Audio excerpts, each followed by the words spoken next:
你干嘛？这里可是试衣间，你就不怕被狗仔拍到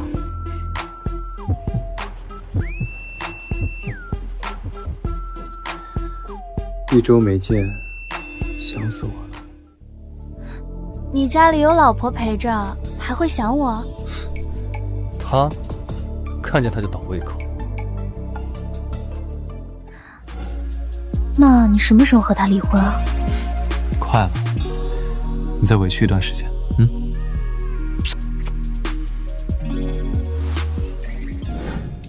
冬衣姐姐，这次航班我刷的可是妍希的卡，她说她的一切现在都归我管。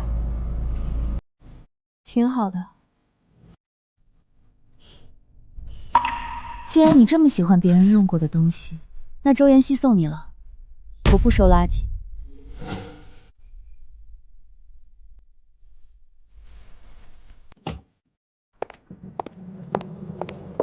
温宁，你以为你抢到手的是什么好东西吗？不过是赝品罢了。不能让粉丝知道是你出轨离婚，后面的剧还要播呢。你就骗骗宋冬野，说你要和他上离婚综艺，就说你想挽回，到时候后期一剪，她就是个对你纠缠不休的疯女人，你还能立一波深情人设，对咱们来说是一本万利的买卖。你有没有在听？我知道，你就放心吧，我只要一勾勾手，他立马跟狗一样舔上来，感恩戴德的陪我演这出戏。周妍希，你不是喜欢演戏吗？那我就陪你演。离婚综艺，我答应参加。宋冬野，你就这么非我不可吗？是，妍希，我们还有可能吗？看你表现。不过这个综艺有点特殊，主要是为了炒我和温宁的新剧 CP。还是我来解释吧。这个离婚综艺以换一种生活方式，看见夫妻问题为主题，要求4位离婚嘉宾换成恋爱。简单来说，就是综艺里妍希会和温宁一间房，而东仪你会和温宁的前夫程纪一间房。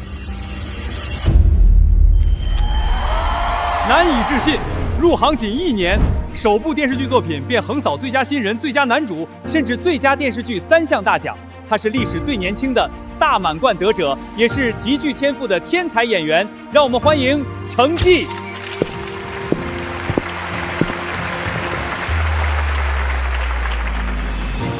奖项很重，但我不需要它来证明我是谁。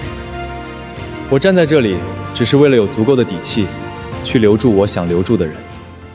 突发重磅，就在登顶神坛的第2天，新科视帝程纪宣布无限期退圈。据知情人士透露，他已秘密结婚。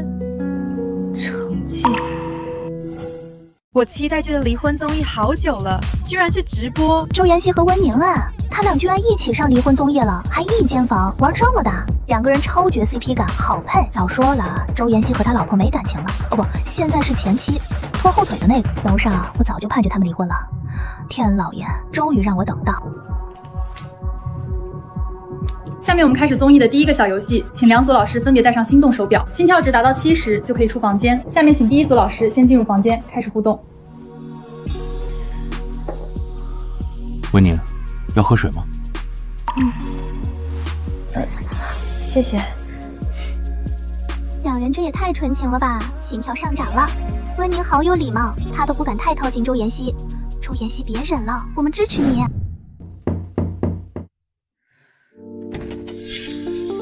不好意思，来晚了。你得把这个带上。程老师你好，宋冬野。你好，程纪。可2手刚握上，程纪的心动手表就传来刺耳的滴滴声，数值飞快上升，直接爆表。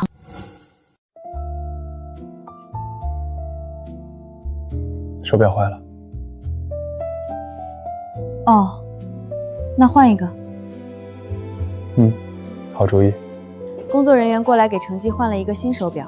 周妍希和温宁那边几组默契游戏下来，心跳值超过70，提前出了房间。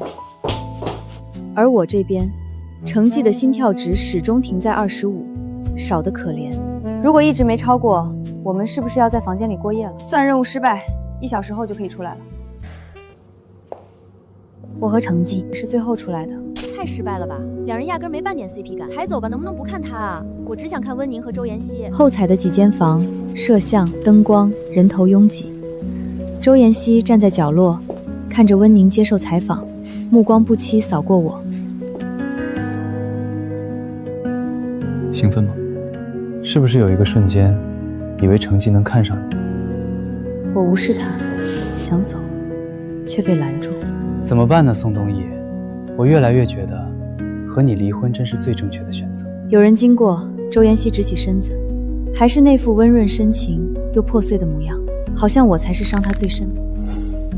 温宁采访完，顶着众人的目光，走到我面前，拉住我的手。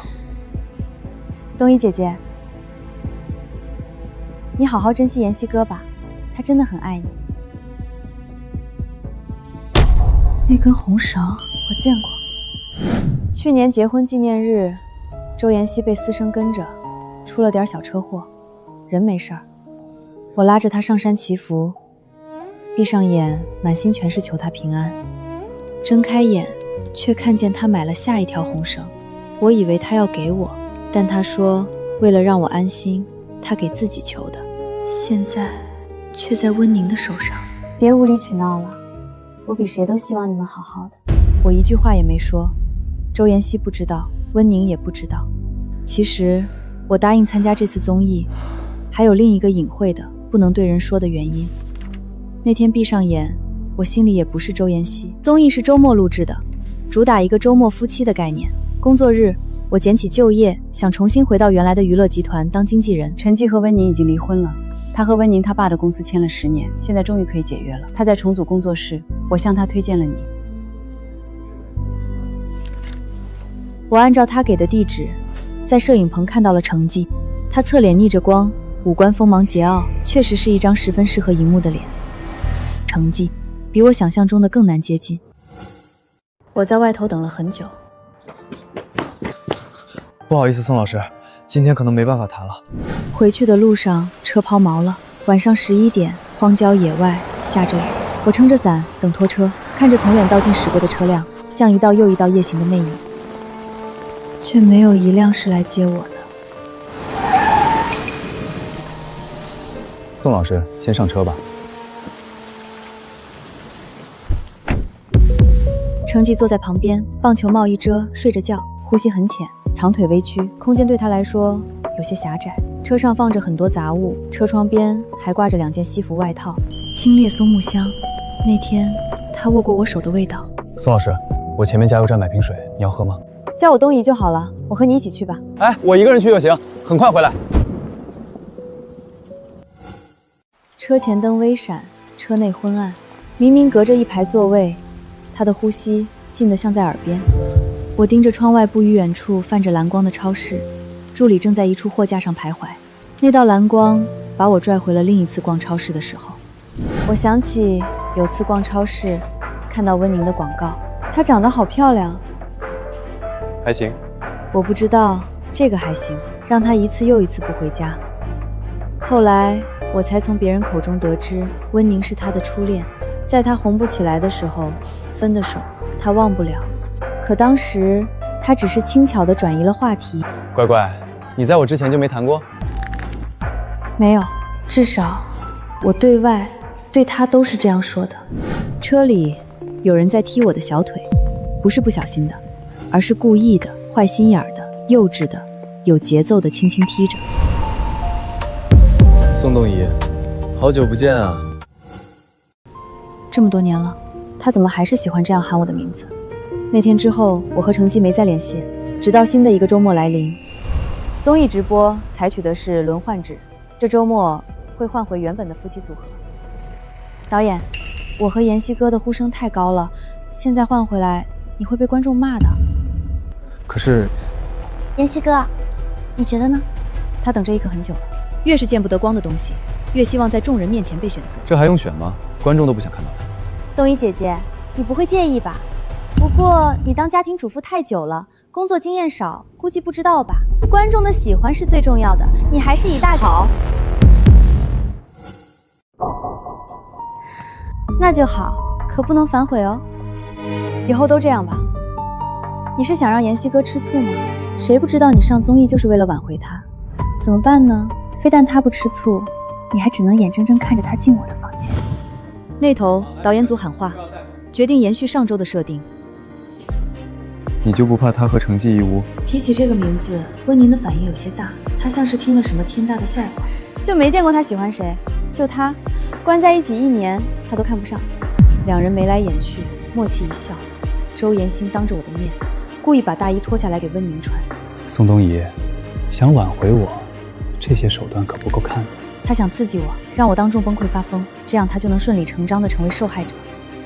周延希和温宁被带去豪华别墅，这是上周 CP 心跳值最高组合的奖励。温宁发了张烛光晚餐的微博，弹幕清一水的刻到了。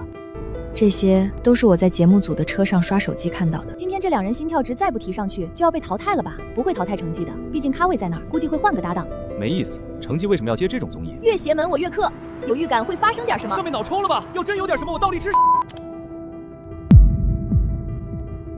我和成绩今晚住哪？你们心跳值最低，要接受惩罚，所以今晚只能住在出租屋。我下了车，拍着我的只有一个车内的直播镜头，离得远只能拍到我的背影，听不见声音。我站在门口，脑袋放空了几秒，拿出手机打电话给我的前老板，也是我的冤种闺蜜。成绩和我说，好久不见。所以呢，他除了说这个还能说什么？说句不好听的，谁没个前任？他那么多选择，为什么要选离了婚的你？就因为你们相互依靠的那几个月？你平心而论，那是他人生的最低谷，谁会怀念？说得对。挂了电话，我拧开了门。成绩踩着梯子，正在修吊顶上的灯，抬手不经意间露出脖肌起伏，线条流畅，一如当年。只是拍戏吊问鸭，腰上缠绕着绷带，那盏老式钨丝灯在他手里灭了又亮。吃饭。他看见我了，简单的话，没有多余的表情，显得我的不安格外异样。想太多的是我，对他来说，这个节目也许只是一场稳妥结束他婚姻的公关。外头下着雪，他身形高挑，五官硬朗，单手撑在案台上准备火锅，浑身散发着人夫感。我拍了张背影，发了微博，算是完成了节目组的任务。吃完，他也没让我洗碗，他动作麻利，洗干净手，又莫名自觉地开始给我铺床单。但这里就只有一张床。我睡地上。你腰上的伤要换绷带吗？我自己可以。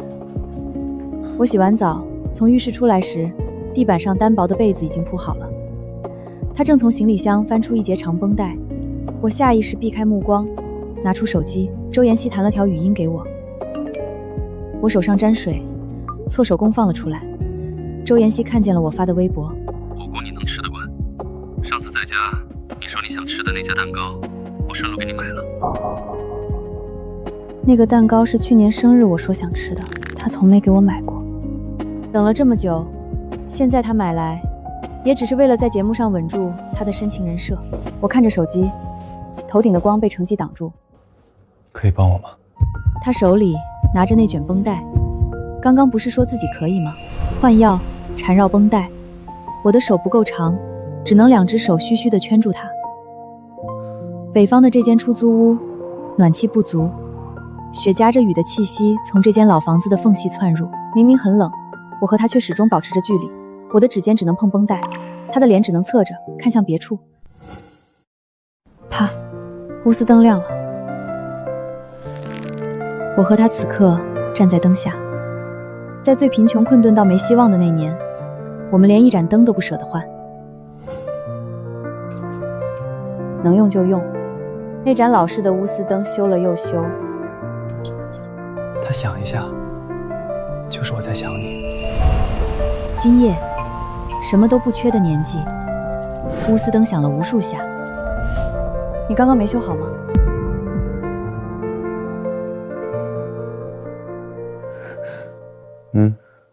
我故意的。为什么？修好了，你就听不到它响了。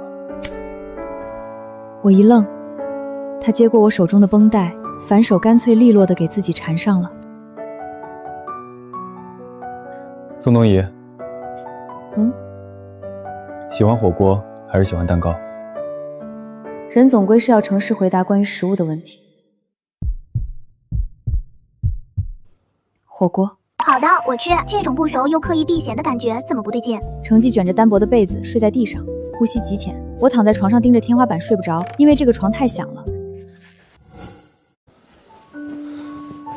程记掀开被子，单薄的穿着一件灰 T， 起身走到了门外，反手带上了门。噌的一声，霓虹深沉的夜色中，他手上燃着烟。我认识他的时候，他是不抽烟的，乖得很。现在也没抽，只是点着。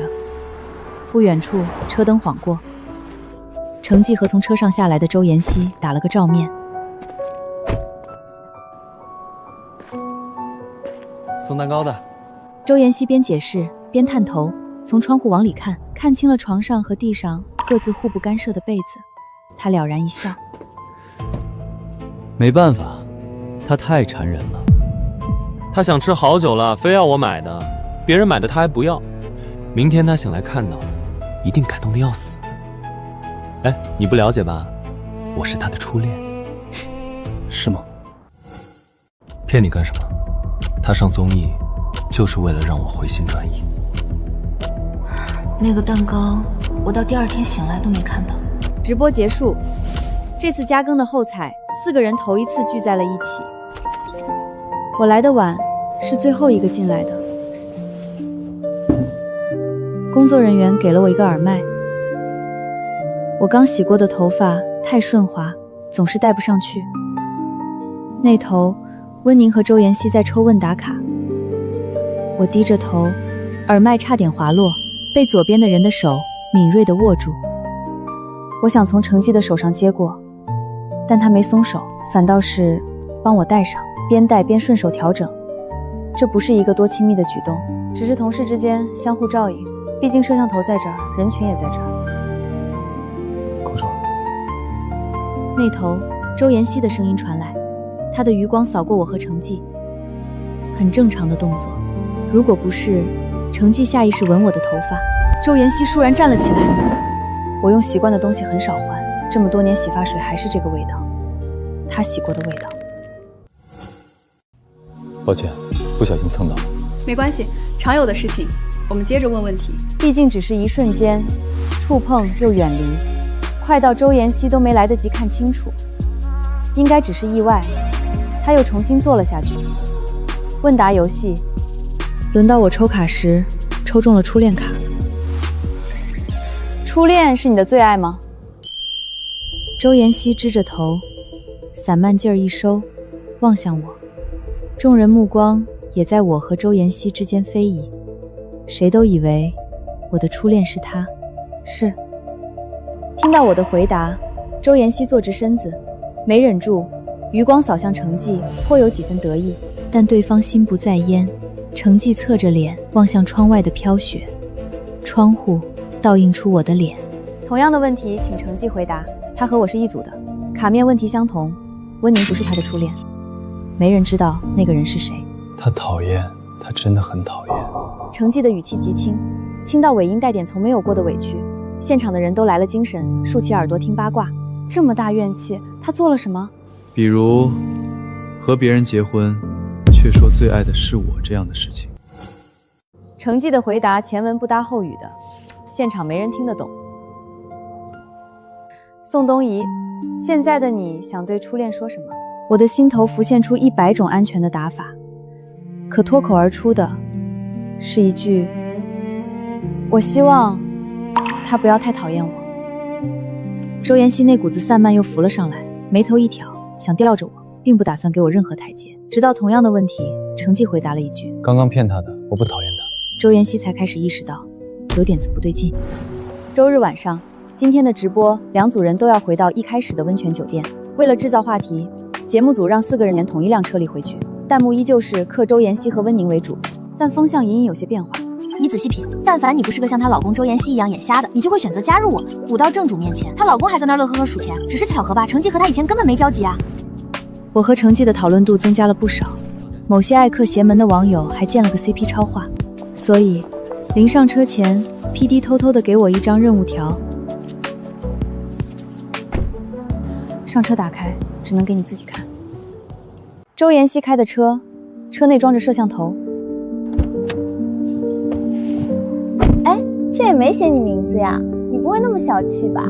周妍希乐于见他为难我，正打算看我怎么气急败坏，再站出来当个不粘锅的裁判，给我赏点甜枣，却不想我直接无视，上了后座。等红灯时，前面的两人不约而同透过前车镜子，余光看向后座。周妍希看我，温宁在看程记，而我和程记坐在座位两端，保持着最远的距离。东一姐姐，温宁摊开手，向我展示了她的戒指。昨晚周妍希送给她的，买的是我结婚戒指的同款。你不要误会哦，这是代表我们剧里人物 CP 的戒指，怕你多想才给你看的。不过你大概不能理解我和妍希哥对角色的爱吧？毕竟我们4个里就你不是演员，没什么事业追求。他滔滔不绝，试图从我脸上看到点嫉妒或者不甘，既是说给我听的，也是说给程记听的。可惜程记是上车即昏睡体质，而我低着头盯着那张小小的任务条，脑子一片空白，上面写着与程记牵手，不能被另一组发现。上午的高速路宽阔少车，两边的热带植物绵延似一片绿海，明亮而温和的冬季阳光洒在半边车里，哪里都是日光之下。前方进入隧道。好不容易等来了一个导航提醒，我轻飘向身侧，程记闭着眼，那修长分明的手就虚空垂着。牵吧，他应该不会发现。暗色侵袭，只有隧道内的灯晃过。我鼓起勇气，小心翼翼地伸出手，准备去触碰程记的手。本来应该在睡觉的人，却突然咳嗽了一声，手挪开了位置。他发现了，我的心一颤又一颤，想撤回手，又怕太显眼，只能放在皮质座椅的中间。东一姐姐，你不觉得在婚姻里被欺骗的那个自己本身也有问题吗？他留不住爱人，就别怪别人来抢。横过脸，缩回手，却在那一个瞬间被牵住了。程记的手燥热干净，我下意识想抽开，却被他顺了势，十指相扣。车里音乐电台的老派情歌，极其轻快的语调，唱着一个发现自己被出轨的女人起了个大早，丢下在家睡懒觉的丈夫，离家出走，等着丈夫醒来发现他已经离开的故事。一直重复着一句，他差不多该发现了吧，他差不多该发现了吧。歌曲结束的前5秒，前面开车的周妍希看不惯我总不回应温宁的话，对我说了句，所以有些人活该被背叛。他太过在意我的表情变化了，以至于压根没留意到后座皮质座椅中间那2只紧紧相握的手。我忘了，程记是个占有欲极强的疯子。第3期的周末直播是出外景，温泉酒店相邻的另一座城市，有着漫长的冬季海岸线。今天才知道，原来程记和宋冬奕是同一个地方长大的。此前从来没人想过我们会有交集。不是，我只是戒毒。程记小时候过得不好，是圈内都知道的事情。家暴的继父，贪赌的妈，之前一度成为黑子攻击的点。我都不知道，原来你的生活是这样的。认真问一句，你有什么好狂的？这语气剑拔弩张，周妍星不爽他很久了。他一直觉得程记能拿奖，靠的是19岁那年遇见了温宁他爸，圈内的娱乐教父。他几乎改变了程记的人生轨迹。现在他和温宁离婚，和公司解约，是个彻头彻尾没资源的人，而这些资源都会变成周妍希的。车内没人敢接话，他能好好长大就已经很厉害了。人生起点不一样，又有什么好比较的？下了车，沿着城市街头探店，一行人走到了程记以前的学校13中。沿着山坡而建，出了校门就是一片海的学校。你也是13中的？嗯。你和程记就不认识？不认识。一个年级25个班，我和他也不是同一届。他大我一届，学姐。这声学姐叫得周妍希莫名烦躁，她加快脚步，喊着要去下一个地方。PD 替看直播的观众问程记：“你初恋也是13中的同学吗？”程吉不知什么时候站在我身边，他侧过头听 PD 说话，并没有看我。他有点凶。他一直这样说我。一个年级上千人，按道理来说，我和程吉毕业都可能见不上一面。如果不是他喜欢逃课，而我又恰好是个尽职尽责的抓逃课的年级干部，可以不记我名吗？不可以。他说他逃课是要去看免费的地下影展，那些家长口中没用的文艺东西，赚不到钱，吃不着饭。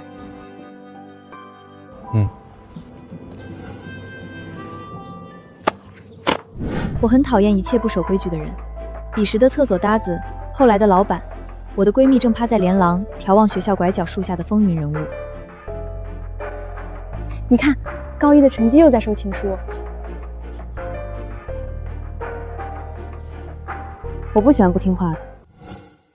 他听见了，也不知道成绩哪来这么好的听力，黑漆漆的眼睛轻挑一瞥。我们理应是没有交集的。直到那天，有人尾随我回家，我告诉我妈，但她忙着和我爸离婚。她听完，转过头只对我说了一句：“如果我和你爸离了，我只要你妹。我姐不同意我和你在一起。”那个社会青年就是尾随我的人，他找到了我的号码，给我发消息：“我知道你几班的，你给我等着。少管所待几天，都要让你这个贱人他妈的流点血。”回家路上，黑鹰始终跟着我，他们什么事情都做得出来。13中门前的公交站牌，夜雪，程记在等车，眸光戾气，阴晴不定，长着一张不好招惹的脸。我直愣愣地站在他身边，假装和他认识。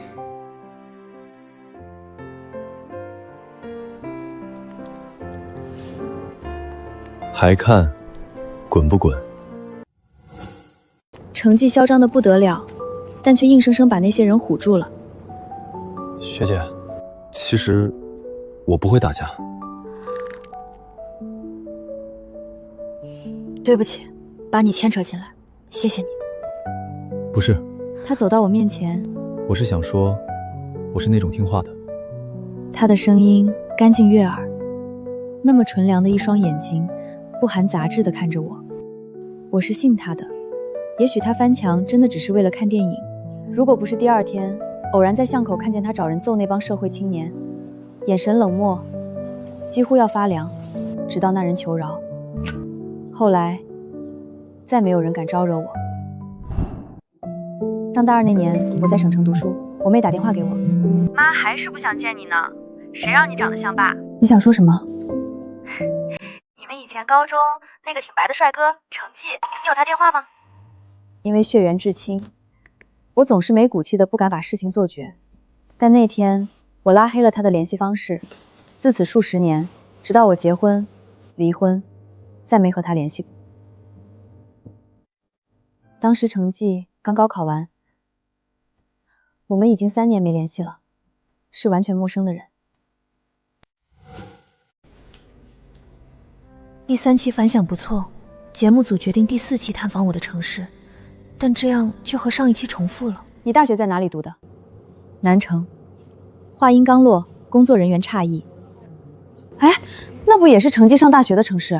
周妍希抬眸看着我的眼神深得很，那种奇怪又呼之欲出的不安躁动，在他脸上越来越明显。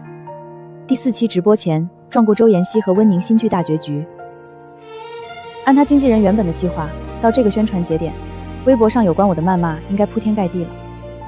但现实却相反，由于我的淡漠和节目的炸裂设定，我和程记的邪门 CP 隐隐有赶超的趋势。虽然宋冬怡和程记人前不熟，但总感觉背地里没那么简单。我也想说，第2期车里氛围有点奇怪，我病了，得了一种周妍希一不痛快我就好快活的毛病。周妍希的经纪人转头买了热搜，各种带我名字的词条上了好几轮。广场上有个小号发了条微博，其实两人已经离婚了，1小时就点赞过千。他在评论区给每个支持周妍希和温宁的人点赞。隔了半小时又发了张我的照片，照片里我穿着居家服，面色蜡黄，头发凌乱，他还配文难怪他不要你。这张照片是周妍希重感冒在家休息时给我拍的，当时我忍着经痛给他煮粥，他嘴挑，不舒服时只喝我煮的。拍一张，拍一张。我状态不好不想拍，他非说要记录老婆对他的好，拉着我拍。后来离婚取证翻他手机时，我才发现那天那张照片他转手就发给了温宁。他好丑，我忍不了了。那条带图的微博底下评论并没有如这个小号预想的那样，部分理智的网友开始骂他。这个小号一个劲儿的删评，最终见势不妙，不得已把照片删了。你是不是开小号骂温宁了？他发了张截图给我，这个 ID 我认识，是他的事业粉，在回踩温宁和周妍希。那是以前很支持你的粉丝，你忘记了？不是你。当然不是。不管怎么样，温宁在哭，她不开心你也脱不了干系。宋冬野，你必须道歉。周妍希，你到底是在气温宁不开心，还是在气支持你的粉丝跑路？你还真上头了，信那些网友说什么你和程记的鬼话。要不你去喜欢程记吧，别喜欢我了，累得我。好。我就知道你不同意，你怎么那么没骨气？他话说的顺嘴，说到一半才发现不对。你说什么？他听清了，我没再重复，挂了电话。周末直播，周妍希的经纪人一直在等着我情绪失控，却没想到出问题的是周妍希。她帮温宁吹头发，吹着吹着手酸，把吹风筒递给他。这没什么，但有个小问题，他递回去的瞬间喊的是东怡，拿着。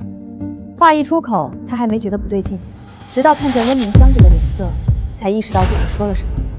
那晚程记没来参加直播，他去年复出拍的片子入围国际顶级奖项，他今晚的飞机出国。我一个人晃悠在这座多年前熟悉的城市，等到回酒店时，看见周妍希站在门边等着我。他不是应该去陪温宁吃饭的吗？本来节目设定也是这样，就今天一晚。酒店套房，我确认了4周摄像头的位置。周妍希反手关上了门，她神色镇定的冷厉。吃吧。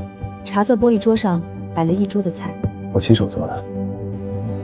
在他那边，你不是吃得很开心吗？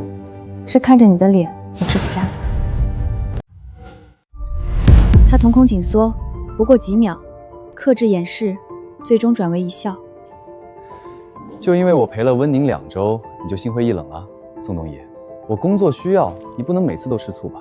周妍希既是出于在镜头前演深情，又习惯性的觉得只要他稍微示好，我就会巴巴顺着杆往上爬。但我不是。我把东西搬到另一间房时，他的脸色铁青。一人坐在饭桌上，看着菜一点点变冷，我都没再出房间。他自嘲一笑，随即叫了客房服务，把一整桌的菜都倒了。套间房门的钥匙，每个工作人员都有。那晚我睡得不太踏实，尤其睡梦中我被亲了，落在眉心，清浅却真实，带着初冬夜里匆忙赶路的清冷。第二天直播结束，吃早饭的时候，周妍希心情不错，昨晚那样一演，弹幕里对她的观感好了不少。好心疼我家妍希，宋冬依为什么要这样？温宁宝宝，快来救救她！上面3个有毛病吧？周妍希喊错温宁的名字，恶心 CP 粉就算了，还立什么深情人设？离了婚再谈什么喜欢不喜欢，有那么难吗？小道消息，其实已经离了。他的经纪人告诉他，前期预热已经够了，估计下一期就可以公布他和我离婚的消息。拿我出来溜一圈，他再演一出被辜负的深情男人。最后一期温宁治愈他，撒撒糖，2人就能完美洗白了。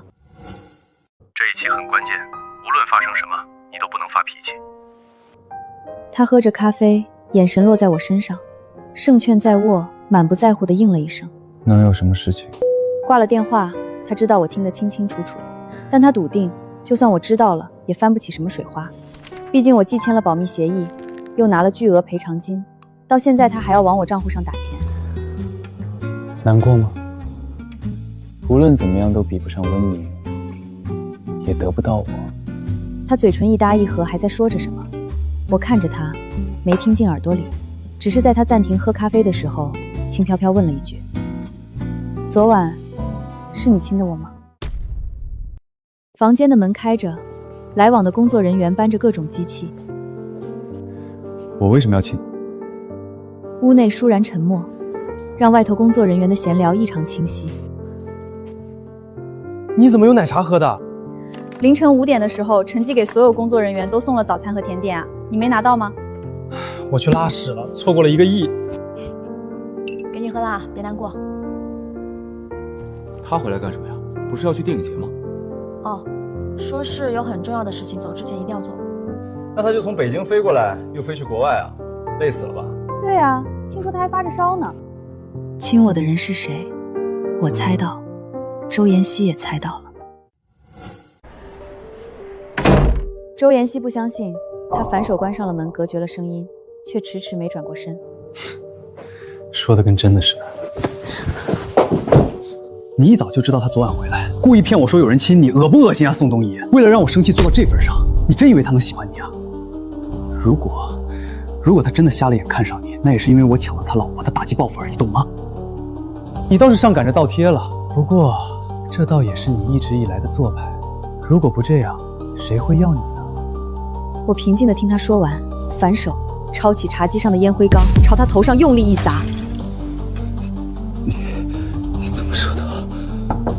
妍希哥，我们发现了一样东西。稍等。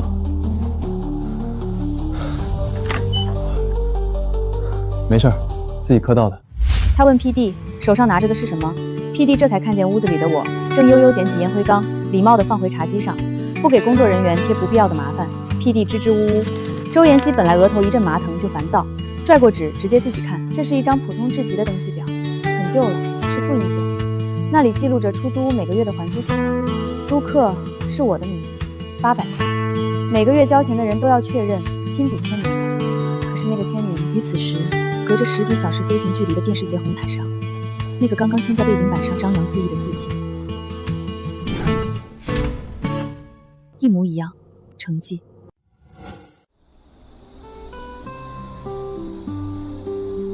南城，夏季漫长炒热。大2那年的暑假，我遇到了程记。我在楼下教培机构打工，他在楼上做平面模特。我们知道彼此，但从不打招呼。毕竟3年没联系的人，能有多熟？他回一趟学校，要跨越整个城市。到站了，整整3个半小时的公交车。而我在这附近临时租了间出租屋。暑热最浓郁的那晚是个台风天。我最后一个锁门，看见楼上一群人有说有笑的经过。成绩又长高了，走在后头也十分扎眼。他一次也没有看我。等我走到电梯间的时候，他们已经下去了，空荡荡的。其实打个招呼也行的，毕竟曾经是校友。我背着包下楼。台风来的那晚是不会下雨的，整片本该泼墨似的天被浸染成异常深的粉色。学姐，公交车停运了。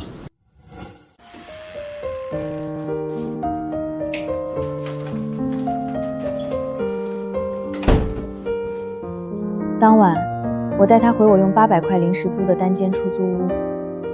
床小得可怜。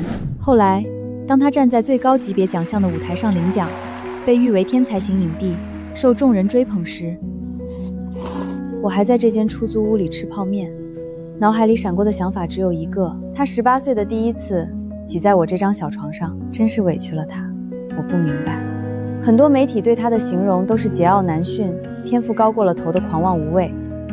但我印象中那个暑假的他始终是听话的，他很乖的，干所有家务，煮1日3餐。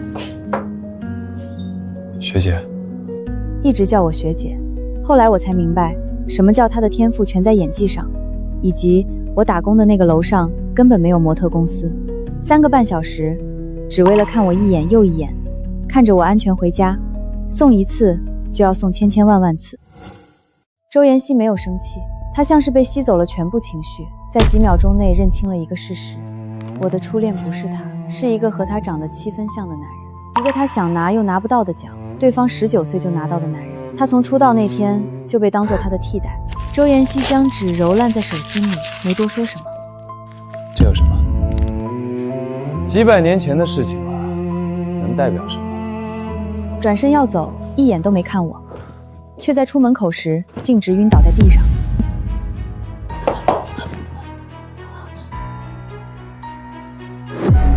周妍希如她经纪人所愿，这一期她惨得很，所有人都以为她为爱伤心的住院了，直接上了热榜。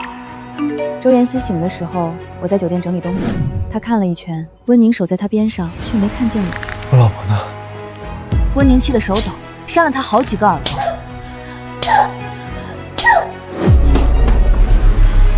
综艺暂停录制，无限期延长。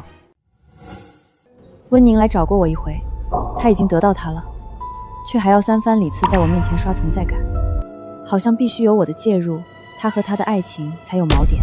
他开始厌烦他的情绪，他开始受不了他的无视，越来越像当时的我和周妍希。激情褪去，他们也会面临和我一样的问题。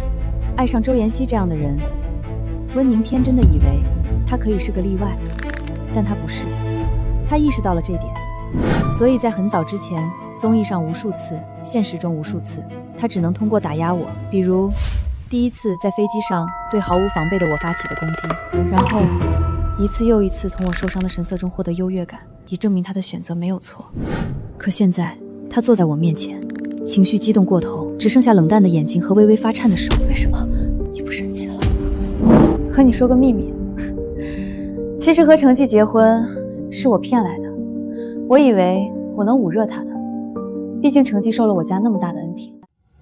如果不是他爸爸将他从那个800块的出租屋里捞出来，他到现在还是社会底层的残渣。他以为他至少会对他着迷，因为程纪一生为去罗马奔波，而温宁出生就在罗马，但他没有。我以为像他这样的人不会爱人，但你知道我结婚后发现了什么吗？他的所有密码全是207。我一开始以为是谁的生日，后来才发现是那个破烂出租屋的房门号。原来他心里想的始终是那段最低谷的时期爱的人，多可笑。办好签证，拎着行李去机场。坐在休息室看剧时，我的隔壁坐下了一个人，全副武装的周妍希。我们谈谈。机场扩大的玻璃窗前倒映着蓝天，他一身黑衣，清瘦了不少，额前留着浅浅的一道疤，还没好全。你上综艺真正的原因是什么？不是为了挽回我，是为了见他，对吗？甚至你和我结婚也只是因为我长得像他，是吗？宋冬野，骗人很好玩吗？把我的感情当猴耍很有意思是吗？你哪来的感情？出轨的是你，说爱惨了温宁的也是你，骗我上综艺，实际上想泼脏水给我的也是你。我只是一报还一报，怎么你就把自己当受害者了？如果我只是那个爱着你的宋冬野，我像你一样质问的时候，你会耐心听完吗？周妍希，是你自己说的，我一字一句的还给他。有些人活该被背叛。时间到了，我转身去登机，手机关机时，我收到了周妍希的短信：我一定会毁了你。伤害到自己头上才会明白疼，周妍希始终是这样认为的。如果程纪和我的名声毁了，我就会回来了。但周妍希分不清这场即将开始的报复，到底是因为我的离开，还是因为这么多年圈内人一见到他就会提起程纪，那种被打压得太久的摧毁欲比什么时候都强烈。他把这档离婚综艺请人从头到尾重新剪辑，制作出了完整版的直播全集。发布的日子，他专门挑程纪上台领奖那天。出过轨的是他，已离婚。舆论哗然，周妍希和他经纪人都以为这一局先发制人，赢定了。宋冬野就是个素人，程纪又没有资源，他们团队跟不上的。一晚上过去了，周妍希激动地颤抖着手，还没来得及打开微博庆祝，房门就被敲响了。他被抓了，他的经纪人也被抓了。协议离婚那天，他以为我悲伤的难以自己，看他手机只是为了确认自己在他心里的分量，却不知道我是在取证。温宁在飞机上找上我的那天，飞机落地，我第一个打给我闺蜜。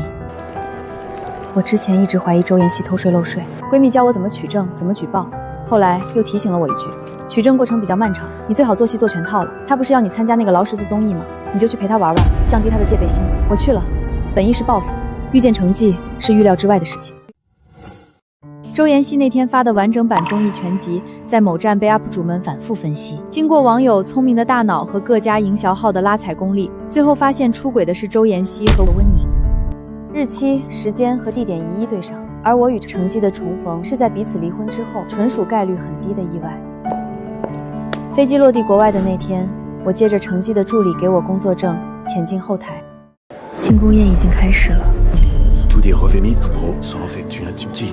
做什么 C'est ma notara, y est prestica pour faire ma mission.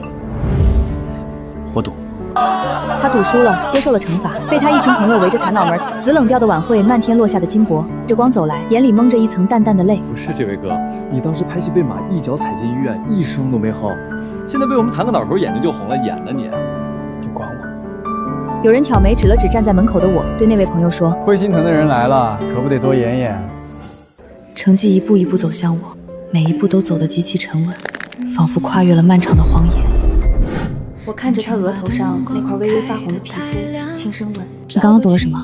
他们说要赌明天能不能见到自己的爱人，我说不能，所以我输了。为什么要说不能？他突然伸出手，用力将我扣进怀里，力道大的像是要将我揉碎进他的骨血。